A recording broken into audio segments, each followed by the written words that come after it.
Assalamualaikum warahmatullahi wabarakatuh. Waalaikumsalam warahmatullahi wabarakatuh. Pak Ustadz yang saya muliakan, mudah-mudahan yang hadir mendapat rahmat dari Allah Subhanahu wa Ta'ala. Amin. Pertanyaan saya, Pak Ustadz, kalau kita lihat sejarah betapa orang-orang terdahulu itu begitu peduli ketika umat Islam terganggu di tempat-tempat orang-orang yang kafir, artinya teraniaya, contoh-contoh tadi. Sebenarnya pada saat ini juga masih banyak cara individu-individu juga dia mau berjuang. Misalkan salah satu, saya nggak usah cerita, anak saya begitu pulang kuliah nanya, ayah aku mau jihad. Saya kaget dan tapi saya bangga. Saya bilang bagus kamu mau jihad. Cuman pertanyaan ayah, persiapan apa yang kamu miliki? Saya seperti mematahkan. Saya bilang, dulu waktu kamu sekolah dari SD, ayah sudah ngajarin kamu, suruh masuk untuk ikut bela diri. Tapi pada saat tertentu kamu udah nggak lagi. Sekarang, karena banyak orang yang memberikan satu masukan-masukan, bahkan kita tidak punya pemimpin yang menyatakan, ayo kita bela. Satu pun tidak ada sekarang yang seperti itu. Jadi kita mau berkiblat kepada siapa? Karena begitu banyaknya firqoh-firqoh yang kadang-kadang menggambarkan ketika kita banyak melakukan perintah-perintah Allah dan Rasulnya berpatokan pada Al-Quran dan Sunnah Rasul, semua orang juga mengaku berpatokan pada Al-Quran dan Sunnah Rasul. Saya ambil contoh sederhana. Ketika ada, mohon maaf di luar konteks sedikit, ciri-ciri kiamat salah satunya akan turun dari turunan Nabi Muhammad yang namanya sama, ayahnya juga sama. Nah, ini saya melihat kalau kita saya melihat bahwa ini semacam palsu hadisnya. Tapi memberikan gambaran gitu. Nah, pertanyaan saya, bagaimana kita untuk bisa juga peduli dengan umat-umat kita yang teraniaya seperti kemarin, melalui doa. Kan tiga yang kita lakukan dengan tangan, dengan lisan, dan selemah-lemahnya dengan doa. Kadang-kadang kita belum berbuat sudah berdoa. Gitu. Mohon penjelasan. Terima kasih. Baik. Jihad teman-teman sekalian adalah sebuah ibadah yang mulia. Dari tadi kita jelaskan ini masalah jihad yang sesuai dengan syariat ya. Karena kita sedang membahas sejarah manusia terbaik, Nabi Muhammad SAW. Ini bukan kita larikan kepada individu-individu yang merusak nama jihad. Seperti misal kasus, ada teman-teman kita yang bom bunuh diri, alasannya ini jihad. Ini demi Allah dusta. Bukan jihad ini. Tidak pernah ada perintah Nabi SAW boleh bunuh diri untuk membunuh musuh. Dari mana ini? Mana dalilnya? Gak ada. Kalau kita bawa bom di kancah peperangan, lempar ke musuh, kita kena percikannya mati, nah itu mati syahid. Tapi kita bom diri kita mengatakan kita mati syahid, dari mana ini? Bahkan ini sangat kental dengan ciri orang-orang khawarij. Yang Nabi SAW sudah ingatkan, hati-hati dengan orang-orang yang diistilahkan dengan khawarij. Sampai kata Nabi SAW, mereka adalah anjingnya api neraka. Ada bahasan sendiri tentang masalah itu. Bahkan kata Nabi SAW, akan keluar di umatku khawarij, yang mereka, kalian cemburu sholat mereka dengan sholat kalian. Kalian cemburu lihat sholat mereka, cemburu dengan bacaannya. Tapi mereka keluar dari agama lebih cepat daripada anak panah dari busurnya, gitu kan? Cepat sekali.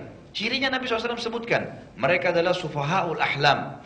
Mereka itu orang-orang yang bodoh dari agama dan juga masih sangat muda, gitu kan? Banyak kelompok-kelompok yang menisbatkan diri kepada Islam mengatasnamakan jihad. Cirinya ada pada ini. Ulama-ulama pun pakai dibunuh sama mereka, gitu kan? Jelas sekarang, banyak sekali, banyak kelompok. Kalau kita mau sebutkan banyak begitu, menisbatkan nama. Jadi kalau kita mau tahu jihad yang sebenarnya, memang harus ada fatwa ulama yang diakui sedunia. Kasusnya, seperti orang ulama memfatwakan di Palestina memang adalah jihad, jelas. Tidak ada ulama yang memungkiri masalah itu. Siapa yang mampu dengan fisiknya dia bantu, siapa yang tidak mampu dengan itu dia bisa bantu dengan harta, siapa yang tidak bisa dia bantu dengan doa, gitu kan? Tetapi bukan berarti mengatasnamakan jihad ini. Bahkan sekarang banyak lembaga-lembaga ini bahkan terkenal, gitu kan? Saya punya beberapa data-data dikirim sama teman-teman dari Timur Tengah, mengagetkan sekali, ternyata dibentuk sengaja oleh musuh-musuh Islam, mengatasnamakan Islam, bahkan jenderal-jenderalnya mereka adalah orang-orang Yahudi. Salah satu jenderal ISIS sekarang itu orang Yahudi. Berapa tokoh-tokohnya semua orang Yahudi, dan ada fotonya. Waktu dia masih di militer Amerika dan sekarang sudah berjenggot, itu jenderalnya. Yahudi dari Georgia, dan ada beberapa Yahudi-Yahudi yang lain. Mereka yang memotivasi umat Islam, lisannya seperti umat Islam, ngajak supaya bunuh orang Islam yang tidak sepaham. Ini hanya untuk mengacaukan saja. Ini hanya mengacaukan kaum muslimin. Dan mereka memerangi kita dari dalam. Mestinya kita harus cerdas berpikir gitu loh. Bukan orang-orang seperti ini yang kita jadikan sebagai pegangan, tapi kita menerima fatwa para ulama. Dan teman-teman sekalian, Nabi Muhammad SAW, ini bukan masalah memuji Saudi, bukan. Nabi SAW lahir di Mekah, sampai menerima wahyu umur 53 tahun, 13 tahun di Mekah, sampai 13 tahun menerima wahyu dari umur 40 sampai 53 di Mekah. Dan sampai sekarang Allah sudah buktikan depan mata kita, Mekah aman, tentram, ada Ka'bah, orang bisa ibadah. 10 tahun fase hidup Nabi SAW yang mengembangkan Islam dengan ekspansi jihadnya, dengan dakwanya dan seterusnya, gitu kan? Itu di Madinah, dan sampai kuburan beliau ada sekarang di Madinah. Kuburan para sahabat ada di Madinah. Allahu a'lam, saya pribadi melihat dua kota mulia ini menjadi rujukan, mestinya, gitulah. Fatwa ulama selalu kalau saya temukan di sana keluar meluruskan kalau ada sesuatu umat Islam salah, diingatkan, ini salah, ini salah, ini salah, selalu begitu. Pada saat terjadi perang antara kaum muslimin dengan orang-orang Rusia di Afghanistan tahun 90 ya. Waktu itu saya masih pertama sekali injakan kaki di Madinah. Seluruh ulama di dua kota mulia ini memberikan fatwa, akhirnya seluruhnya ikut. Kalau itu adalah jihad. Bahkan pada saat itu saya masih ingat, siapapun yang mau pergi dibantu oleh kerajaan Saudi. Pernah mahasiswa kami itu dapat penawaran, tapi itu tahun 90 ya, waktu masih lawan Rusia.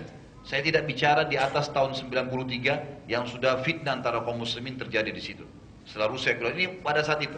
Karena setelah itu malah para ulama memberikan fatwa itu kesalahan, kena perang antara kaum muslimin, gitu kan.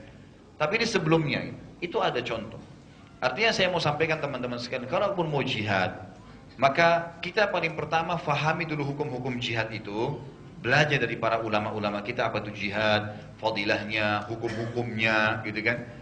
Bagaimana dia bisa terjadi, karena cuma dua, ada fatwa dari para ulama yang terkemuka, dan itu memang disepakati oleh umumnya ulama mayoritasnya. Yang kedua adalah perintah dari seorang pemimpin muslim, raja atau khalifah, atau kita mungkin sekarang presiden, yang menyuruh untuk bergerak, maka sudah masuk dalam fardu ain. Ini yang ada. Selain daripada ini tidak dikatakan jihad, tidak dikatakan jihad gitu. Jadi kita kalaupun sama semangat, oke, belajar. Belum ada waktunya ya kita niat kepada Allah Subhanahu wa taala, dan cukuplah kita jalankan sabda Nabi sallallahu alaihi wasallam, "Man talaba asy-syahada bisidq, ballaghahu Allahu manazil asy-syuhada wa in mata ala firash." Siapa yang tulus menginginkan mati syahid dalam hatinya, betul-betul dia ingin Allah karunia itu pada dia, maka Allah akan berikan dia kedudukan mati syahid, orang mati syahid walaupun dia mati di atas ranjangnya. Artinya memang akan ada datang zaman di mana tidak ada jihad. Kita susah untuk mendapatkannya kayak kasus sekarang. Kita mau berpegang pada siapa? Belum ada fatwa ulama. Itu akan mendunia kok fatwanya itu. Tapi memang belum ada. Tidak ada yang keluar fatwa ulama. Kasus di Syria, kasus yang terjadi di Palestina, fatwa ulama mengatakan fardu ain bagi penduduk setempat, fardu kifayah bagi orang-orang yang dari luar. Mereka berusaha nanti akan memperbaiki itu, membantu, berusaha gitu. Tapi di sini yang perlu digarisbawahi adalah tunggu fatwa para ulama. Cuma umat Islam tidak boleh lalai teman-teman. Yang Bapak lakukan tadi sangat bagus.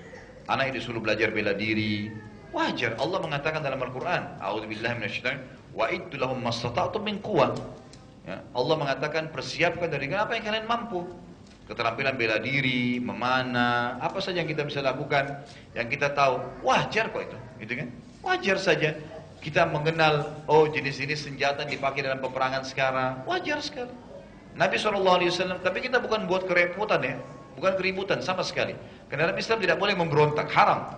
Tidak boleh memberontak pada pemerintah atau membom di tempat aman kayak Indonesia, itu ngawur itu. Sana ke Palestina sana, lawan tuh Israel, gitu. Jangan di sini bom-bom, gitu kan. Lalu alasan buat cuplikan kalau mereka itu sudah masuk di surga sekarang. Surga mana ya? Gitu. Surga yang di karang-karang sendiri, gitu kan. Gak mungkin lah, gitu. Jadi kita baca hukum-hukum syar'inya, punya persiapan-persiapan individual. Kalau satu waktu dibutuhkan gitu kan, itu bisa terjadi. Sambil kita meminta kepada Allah Subhanahu wa taala diberikan kesempatan untuk mendapatkan syahadah itu dengan tulus dari hati kita. Tapi insya Allah tetap saja ya, dari hadis-hadis Nabi SAW tetap saja akan kembali masa kejayaan itu. Hanya sekarang kita masa transisi memang.